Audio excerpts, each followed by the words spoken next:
पहला हमसे पूछा है किसी चालक का प्रतिरोध किन कारकों पर निर्भर करता है। बहुत बहुत सिंपल क्वेश्चन है। किन कारकों का प्रतिरोध, सॉरी कारकों का पूछा है, चालकों किसी चालक का प्रतिरोध, मैं पता नहीं क्या ही पढ़ रहा हूँ। चालक का प्रतिरोध किन कारकों पर, मतलब कह रहा है प्रतिरोध है ना अगर, तो ये किस किस चीज पर डिपेंड कर रहा है। तो ये इस फॉर्मूला से दिख रहा है अपने को, एक तो लंबाई पर डिपेंड कर रहा है और दूसरा उसके अनुप्रस्थ काट के क्षेत्रफल पर, एरिया पर डिपेंड कर रहा है ना, एरिया ऑफ क्रॉस सेक्शन। तो हम कहेंगे कि तीन चीजों पर डिपेंड करता है भाई। पहला लंबाई पर, इसके क्या है अनुक्रमानुपाती, मतलब डायरेक्टली प्रोपोर्शनल। लंबाई अगर बढ़ेगी प्रतिरोध भी बढ़ जाएगा, लंबाई अगर तार की कम हो जाती है तो प्रतिरोध भी कम हो जाएगा। ठीक है।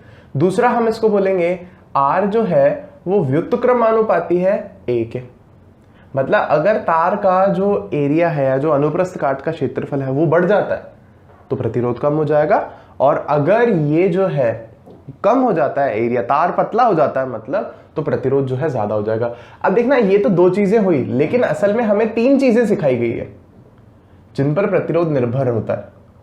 तीसरी कौन सी है वो बताओ, मैं लिख देता हूं,